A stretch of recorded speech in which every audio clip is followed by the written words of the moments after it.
Shalom dan selamat pagi kepada semua jemaat yang dikasihi Tuhan Yesus Kristus. Kita bersyukur atas anugerah Allah. Hari ini kita masih diberi kesempatan untuk beribadah kepada Tuhan, meskipun hanya melalui online. Dan selamat bergabung kepada Anda yang baru pertama kali mengikuti ibadah gereja BCCMT Nom BM. Semoga Tuhan memberkati kita semua lewat daripada ibadah hari ini. Marilah kita menghormati ibadah ini dengan mengikutinya sehingga selesai. Dan marilah kita mempersiapkan hati untuk beribadah kepada Allah. Mari kita masuk dalam doa senyap. Dalam nama Allah, Bapa, Anak, dan Roh Kudus, turunlah kiranya anugerah dan sejahtera daripada Allah Bapa kita dan Tuhan Yesus Kristus. Amin.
Mari kita masuk dalam doa memohon pengampunan.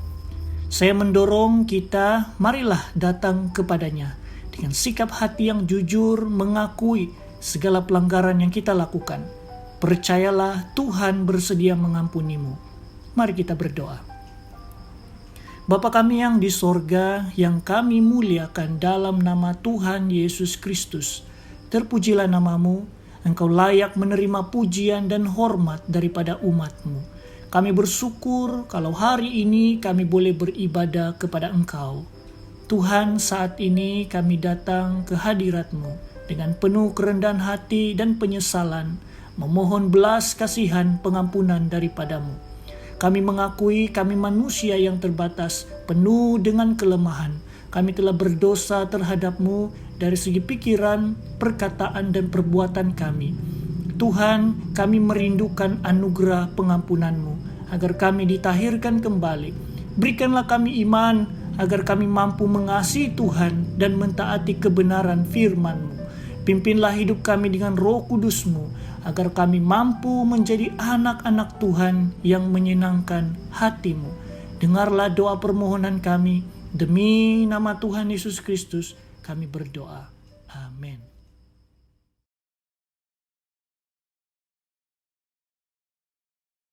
Saudara-saudara, ikutilah teladanku dan perhatikanlah mereka yang hidup sama seperti kami yang menjadi teladanmu.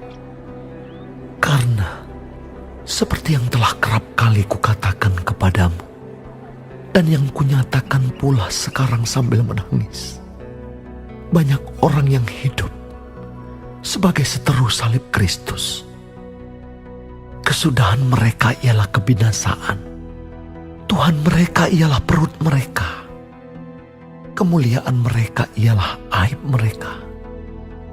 Pikiran mereka semata-mata tertuju kepada perkara duniawi.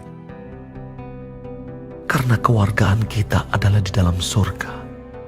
Dan dari situ juga kita menantikan Tuhan Yesus Kristus sebagai juru selamat.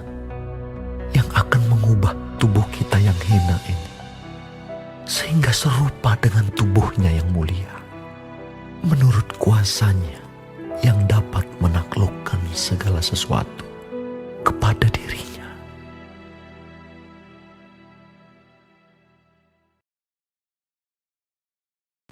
Saudara dan saudari, marilah kita mengakui iman kita di hadapan Allah dengan mengungkapkan pengakuan iman rasuli. Aku percaya kepada Allah, Bapa yang Maha Kuasa, Khalid langit dan bumi, dan kepada Yesus Kristus, anaknya yang tunggal Tuhan kita, yang dikandung daripada Roh Kudus, lahir dari anak darah Maria, yang menderita sengsara, di bawah pemerintahan Pontius Pilatus, disalibkan, mati dan dikuburkan, turun ke dalam kerajaan maut, pada hari yang ketiga, bangkit pula dari antara orang mati, naik ke sorga, duduk di sebelah kanan Allah, Bapa yang Maha Kuasa, dan dari sana ia akan datang untuk menghakimi orang yang hidup dan yang mati. Aku percaya kepada Roh Kudus, gereja yang kudus dan am, persekutuan orang kudus, pengampunan dosa, kebangkitan tubuh, dan hidup yang kekal. Amin.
Shalom kepada semua jemaat yang saya kasih dalam Tuhan Yesus Kristus. Kita bersyukur untuk kebaikan Tuhan. Hari ini kita masih boleh beribadah bersama-sama melalui online. Dan sedang sekali dapat menyapa Anda, kiranya kita semua dalam keadaan yang baik dalam lindungan Tuhan. Marilah kita persiapkan hati kita dengan doa sebelum kita lebih jauh mendengar firman-Nya. Mari kita berdoa. Bapa kami yang di sorga, yang kami muliakan dalam nama Tuhan Yesus Kristus, kami bersyukur, terima kasih kesempatan yang indah hari ini kami boleh mendengar firman-Mu dan belajar firman-Mu. Bapa, berkatilah semua yang mendengar agar kami boleh mengerti firman-Mu, dan berilah kami kemampuan untuk kami boleh melakukan firman-Mu dalam hidup kami sehari-hari. Hamba-Mu yang berbicara, pakailah sesuai dengan kehendak-Mu. Kami siap mendengar firman-Mu, berbicara di tengah kami demi nama Yesus Kristus kami sudah berdoa. Amin. Saudara dan saudari, tema khotbah sempena Minggu Lent yang kedua ini ialah berdiri teguh dalam Tuhan, yang didasari daripada surat Filipi pasalnya yang ketiga ayat 17 hingga pasal yang keempat ayatnya yang pertama. Jadi sepanjang minggu Prapaskah ini kita akan banyak mendengar khotbah yang menolong kita untuk mengoreksi diri kita dan untuk mempersiapkan diri kita di dalam kita merayakan Paskah. Jadi masa-masa Prapaskah inilah masa di mana kita mempersiapkan diri kita untuk merayakan Paskah dengan bertobat, dengan doa, dengan hidup kesederhanaan dan merenungkan karya Yesus di kayu salib. Tetapi saudara, hal ini tidak seharusnya kita lakukan hanya pada waktu Prapaskah saja, tetapi seharusnya hal ini menjadi pola kehidupan kita sebagai orang Kristen, dengan selalu hidup di dalam kebenaran Kristus. Nah, oleh sebab itu di dalam surat Rasul Paulus ini dia menasihati semua orang Kristen, bukan saja untuk jemaat di Filipi, tetapi untuk kita hari ini juga dinasihati supaya kita ini sungguh-sungguh hidup di dalam Injil Kristus, supaya hidup yang kita jalani ini sungguh-sungguh berpadanan dengan teladan Kristus. Nah, jadi di dalam konteks jemaat di Filipi ada golongan atau kelompok Kristen yang hidupnya itu tidak menurut Injil Kristus.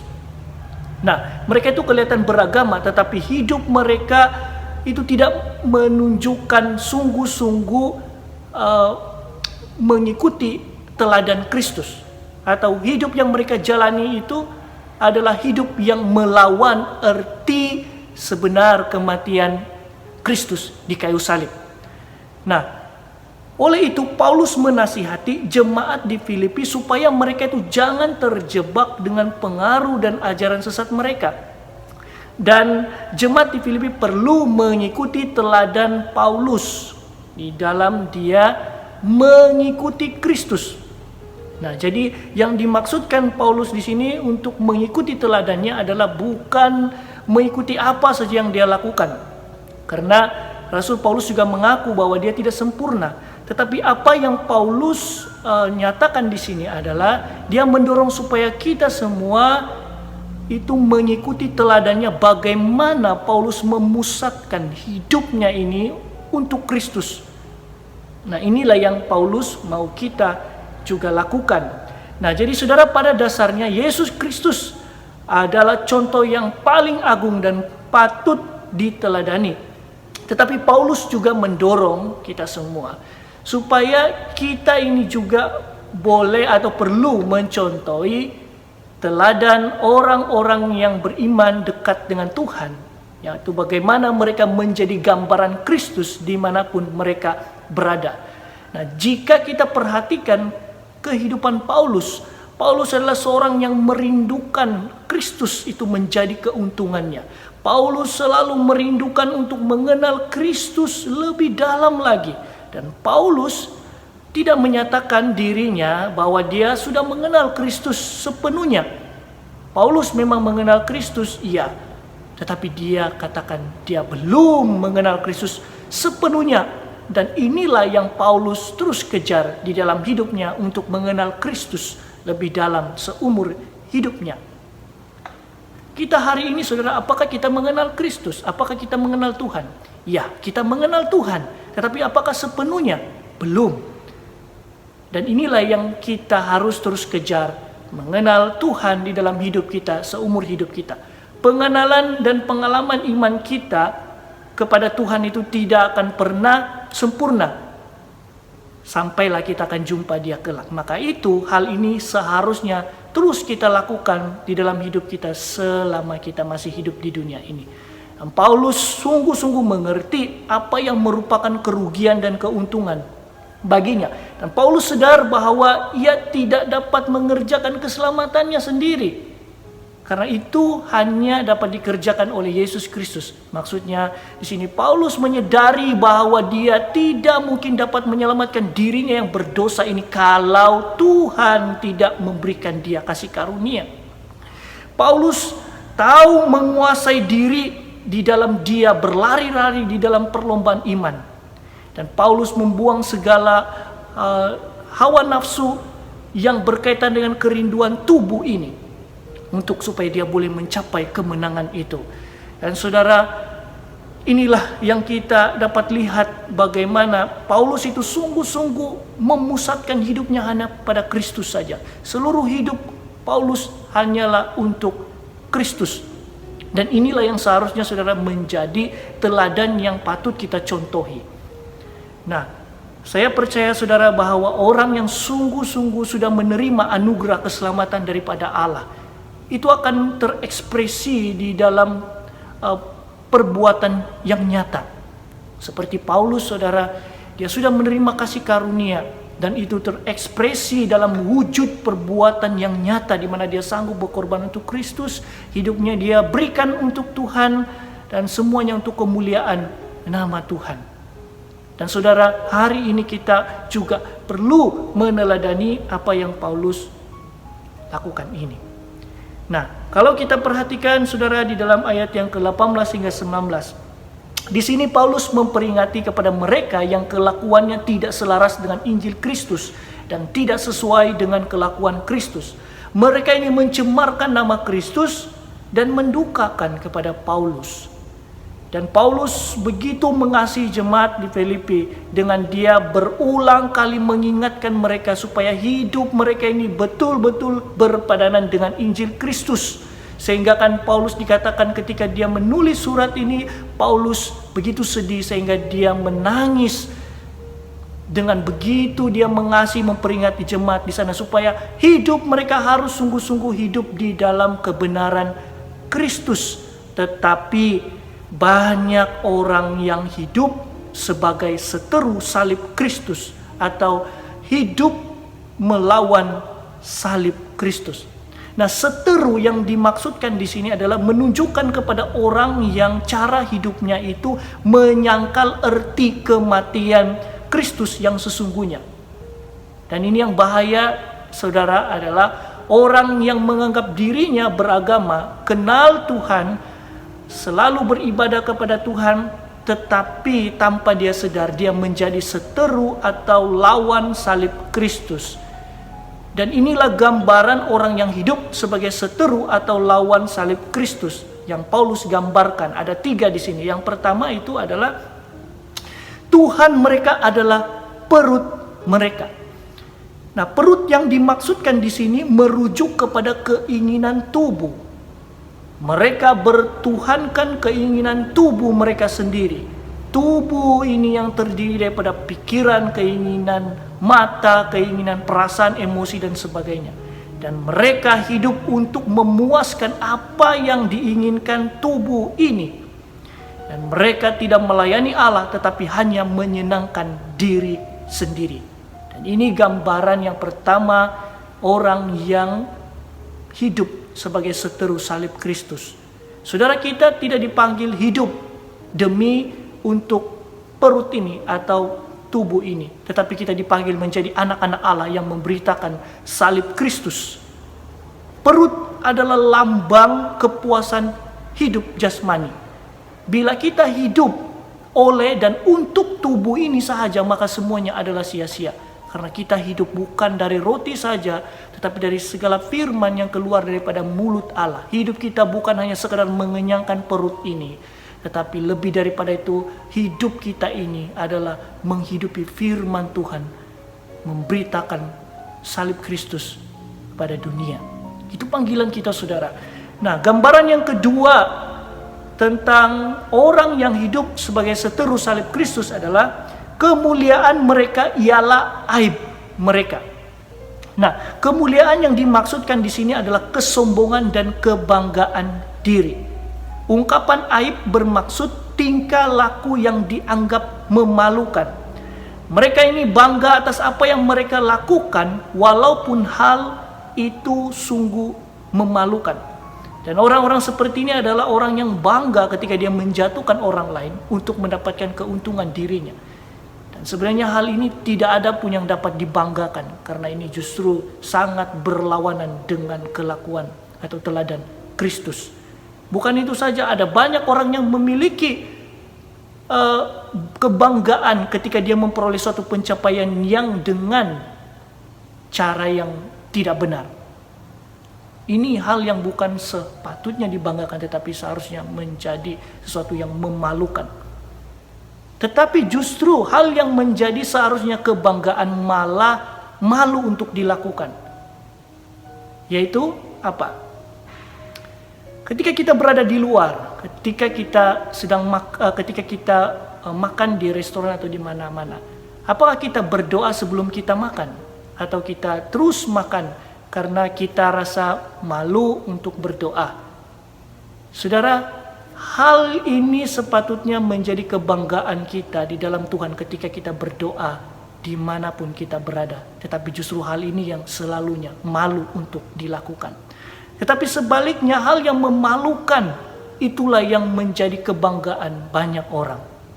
Oleh itu saudara, saya mendorong kita semua dimanapun kita berada, mari kita belajar berdoa. Bukan bermaksud kita menunjukkan kepada orang di sekitar kita bahwa kita adalah orang yang lebih rohani. Tetapi lebih daripada itu menunjukkan bahwa engkau sungguh-sungguh beriman kepada Tuhan. Dan ketika engkau melakukan hal itu, bahwa engkau menjadi saksi Kristus yang hidup dimanapun engkau berada. Karena engkau menyatakan imanmu kepada siapa engkau percaya. Dan engkau tahu bahwa yang memberikan engkau makan adalah Tuhan sendiri. Maka ketika Anda makan, Anda bersyukur, berdoa kepada Tuhan yang memberi Anda makan. Nah, saudara-saudara, inilah yang kita perlu perhatikan dalam hidup kita. Hal yang seharusnya bangga dilakukan di dalam Tuhan, jangan malu untuk lakukan. Tetapi hal yang sepatutnya memalukan, jangan bangga untuk lakukan itu. Nah, gambaran yang ketiga yang Paulus nyatakan adalah mereka yang hidup sebagai seteru salib Kristus, ialah pikiran mereka ini tertuju semata-mata kepada perkara duniawi. Nah, mereka ini hanya memikirkan perkara-perkara dunia. Pikiran mereka ini semata-mata tertuju pada dunia. Perkara duniawi yang dimaksudkan di sini, saudara, bukan bercakap tentang barang-barang yang ada di dunia ini, tetapi merujuk kepada kegiatan atau perbuatan manusiawi yang bersifat duniawi. Nah, yaitu hanya mengurus hal-hal yang ada di dunia ini saja, terpaku kepada hal-hal yang ada di dunia ini, terpaku dengan hal-hal kekayaan di dunia ini, sehingga hidupnya fokus tertuju kepada dunia ini sahaja. Dan saudara, pegang prinsip ini baik-baik, bahwa kita perlu berhati-hati di dalam segala kegiatan-kegiatan atau perbuatan-perbuatan yang bersifat duniawi, karena itu akan merusakkan iman kita. Dan pegang prinsip ini baik-baik, yaitu hidup orang Kristen tidak perlu mewah, yang penting cukup. Hidup kita tidak perlu mewah, yang penting cukup. Saudara, pegang prinsip baik-baik ini supaya kita ini tidak jatuh pada dosa, keinginan untuk memiliki dan mengumpulkan harta yang banyak di dunia ini sehingga kita melawan kehendak Allah. Nah, 3 gambaran ini yang kita perlu hati-hati, saudara, di dalam hidup kita. Dan kita perlu periksa diri kita. Jangan-jangan kita juga hidup atau kita sedang hidup di dalam hal ini, sehingga tanpa kita sadari kita ternyata orang yang menjadi lawan salib Kristus. Dan orang yang hidup melawan Injil Kristus, dikatakan akhirnya hidup mereka berakhir dengan kebinasaan. Oleh itu saudara, Paulus mendorong supaya orang-orang Kristen hidup berpadanan dengan Injil. Dan jangan mencemarkan Injil Kristus dengan kelakuan yang jahat dan menurut hawa nafsu. Jangan sampai kita menjadi orang-orang yang menyebut diri kita ini Kristen, menyebut diri kita ini kenal Kristus, tetapi ternyata kita hidup sebagai seteru salib Kristus. Kita hidup sebagai orang yang menyangkal Injil Kristus yang sebenarnya. Nah, supaya kita ini tidak terjebak hidup sebagai seteru salib Kristus, maka Paulus mengingatkan kita bahwa kewarganegaraan kita ini adalah di sorga. Kewarganegaraan kita ini adalah di sorga. Dan seharusnya kita merindukan Tuhan Yesus yang sebagai juru selamat datang kali yang kedua menjemput kita kembali ke sorga. Nah, kewarganegaraan kita itu saudara di sorga, tanah air kita. Di dunia ini kita hanyalah sebagai perantau yang hanya hidup sementara di dunia ini saja. Dan ibu kota kita itu adalah di sorga. Dan yang kita nantikan, yang menjemput kita itu adalah Yesus Kristus, Juru Selamat, yang akan melepaskan kita daripada segala kesusahan, segala kesulitan, segala pergumulan, penganiayaan dan siksaan yang ada di dunia sementara ini. Nah, oleh sebab itu saudara, seharusnya kita ini sadar bahwa ibu kota kita atau kewarganegaraan kita itu bukan ada di dunia ini. Walaupun kita warga negara Malaysia kah, Indonesia kah, atau dimanapun kita berada, itu hanya sementara. Tetapi warga negara yang kekal, yang tetap itu adalah di sorga. Jadi hidup kita ini seharusnya terus diarahkan dan mengarahkan kepada hal-hal kerajaan sorga. Dan sambil itu mari kita menanti kedatangan Kristus dengan penuh pengharapan dan sukacita. Jadi pertanyaan yang penting adalah bukan bilakah Tuhan akan datang, tetapi pertanyaan yang penting adalah bagaimanakah sikap kita ketika kita menanti kedatangannya kali kedua. Apakah kita sungguh-sungguh yakin dan percaya dengan pengharapan yang teguh bahwa Dia akan kembali? Apakah pengharapan ini hidup sehingga pengharapan ini mendorong kita menjadikan hidup kita sungguh-sungguh memuliakan Tuhan dan hidup berpadanan dengan Injil Kristus. Sebagai warga kerajaan sorga, seharusnya kita hidup sesuai dengan nilai-nilai kerajaan sorga, bukan nilai-nilai yang ada di dunia ini. Dan ini yang perlu kita selalu ingat, kewarganegaraan kita itu di sorga. Dan seharusnya nilai-nilai yang kita hidup itu di dunia ini adalah nilai-nilai surgawi. Oleh itu saudara, ketika kita sakit, ketika kita tidak sembuh, tetaplah bersyukur. Kenapa? Karena kita masih boleh bernafas. Tetapi ketika kita tidak lagi bernafas, jangan mati di dalam kepahitan atau kekecewaan terhadap Tuhan karena Anda tidak sembuh. Tetaplah bersyukur. Karena apa? Nama Anda tercatat di dalam kitab kehidupan dan sorga menanti kepulangan Anda. Dan ketika masalah Anda tidak selesai di dunia ini, jangan putus asa, jangan kecewa. Karena yang penting nama kita tercatat di sorga. Dan inilah suatu sukacita kita yang terbesar, bahwa kewarganegaraan kita itu adalah di sorga, bukan di dunia ini. Dan hadiah yang kita terima ketika kita taat, setia, tetap tekun di dalam iman kita kepada Kristus, maka Tuhan Yesus yang akan datang kali yang kedua menjemput kita dan mengubah tubuh kita ini, tubuh yang hina ini, penuh dengan kelemahan, penuh dengan dosa ini, diubah menjadi tubuh yang baru, tubuh rohani, tubuh yang mulia serupa dengan tubuh Kristus. Dan inilah harapan kita saudara, yang menjadi semangat kita untuk terus tetap teguh di dalam Tuhan. Mari saudara saya mendorong kita supaya kita sungguh-sungguh hidup di dalam kebenaran Kristus, hidup di dalam Injil Kristus. Karena ketika kita hidup di dalam kebenaran, itulah yang memerdekakan kita. Tetapi ketika kita hidup di dalam luar kebenaran, kita menjadi orang yang menjadi lawan Kristus. Dan orang yang hidup sebagai seteru salib Kristus, hidupnya akan berakhir dengan kebinasaan. Mari saudara saya mendorong kita untuk mengoreksi diri kita di masa prapaskah ini, supaya kita merenungkan kehidupan kita, agar hidup kita ini sungguh-sungguh hidup berjalan di dalam Injil Kristus. Semoga Allah menolong kita untuk menghidupi firman Tuhan dan untuk menjalani kehidupan sebagai anak-anak Allah yang menyenangkan hatinya. Mari kita berdoa. Bapa di sorga, terima kasih untuk firman-Mu yang kami sudah belajar hari ini. Biarlah firman-Mu ini terus memberikan kami nasihat, supaya kami selalu memperhatikan hidup kami, agar kami jangan terpengaruh dengan pengaruh-pengaruh di luar sana yang menunjukkan teladan yang tidak baik. Tetapi biarlah kami sungguh-sungguh berpegang teguh pada kebenaran Injil Kristus, hidup di dalam kebenaran-Mu, agar kami hidup menurut kehendak Tuhan dan menyenangkan hati-Mu.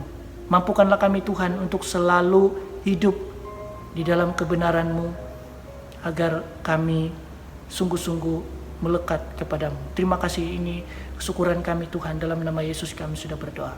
Amin.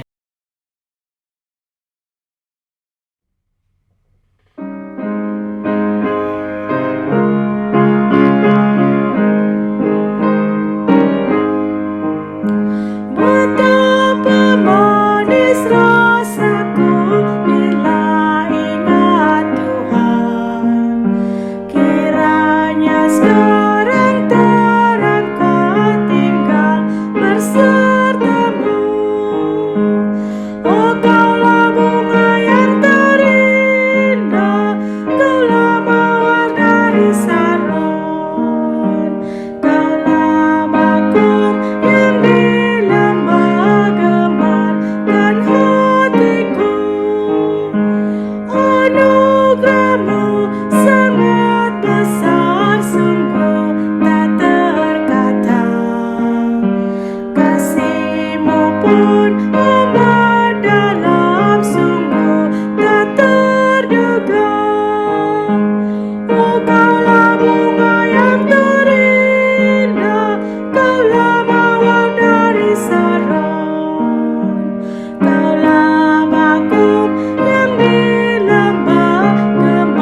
Mari kita masuk dalam doa syafaat.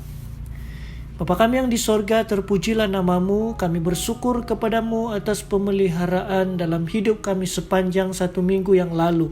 Kami mengakui kasih karunia-Mu lah yang memampukan kami tabah menghadapi hari-hari hidup kami. Kami bersyukur untuk firman-Mu yang kami boleh belajar hari ini.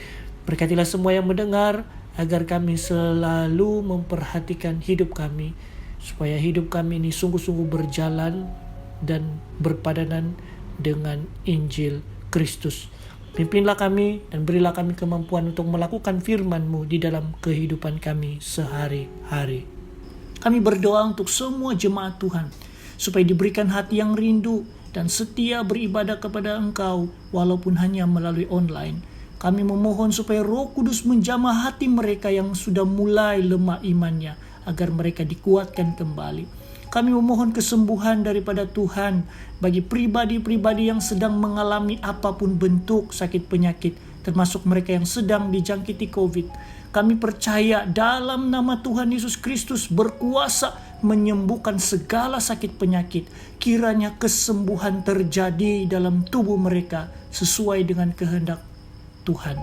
Berikanlah mereka iman sehingga ada kekuatan dan kesanggupan untuk menanggung segala penderitaan mereka. Kami memohon pertolongan Tuhan supaya lenyapkanlah virus corona ini dari muka bumi kami. Tetapi biarlah itu terjadi sesuai dengan kehendak-Mu. Kami memohon hikmat kebijaksanaan untuk hidup di tengah-tengah kesukaran hari ini. Berilah kami kemampuan untuk berjuang dan bertahan. Berikanlah hati setiap rakyat untuk bertanggung jawab bersama-sama kerajaan memerangi penularan virus ini dengan mematuhi SOP dan menerima vaksin. Lindungilah semua barisan hadapan dan berilah mereka kekuatan, kemampuan, dan kesanggupan untuk memikul dan melaksanakan tugas mereka. Kami berdoa untuk keadaan negara kami dari segi politik, sosial, dan ekonomi. Kami percaya bahwa pemerintahan Tuhan adalah yang terbaik. Oleh itu kami mohon pemerintahan mula yang terlaksana di negara kami, juga di dunia ini. Berkatilah para pemimpin kami, berilah mereka hati yang penuh dengan kasih Allah dan hikmat kebijaksanaan, agar mereka dapat mentadbir negara seperti yang Tuhan kehendaki. Kami bersyukur kalau hari ini kami diberikan kesempatan untuk memberi uang persembahan kepada gereja untuk pelayanan kerajaan Allah. Apa yang kami punya, inilah yang kami berikan dengan hati yang penuh ucapan syukur, sukacita, dan rela. Berkatilah uang ini supaya dapat diguna pakai dalam pelayanan gereja bagi kemuliaan nama-Mu. Dengarlah permohonan kami, demi nama Yesus Kristus kami sudah berdoa. Amin.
Saudara dan saudari, kita akan mengakhiri ibadah kita hari ini dengan doa ucapan syukur, kemudian kita akan mengungkapkan doa Bapa kami. Dan setelah itu dengan iman kita akan menerima berkat daripada Allah. Mari kita berdoa. Terima kasih Tuhan Yesus, kami bersyukur untuk penyertaan-Mu sepanjang ibadah kami hari ini. Pimpinlah hidup kami dalam kami memulai minggu yang baru, agar kami selalu hidup di dalam kebenaran Injil Kristus. Mari kita mengangkat doa Bapa kami.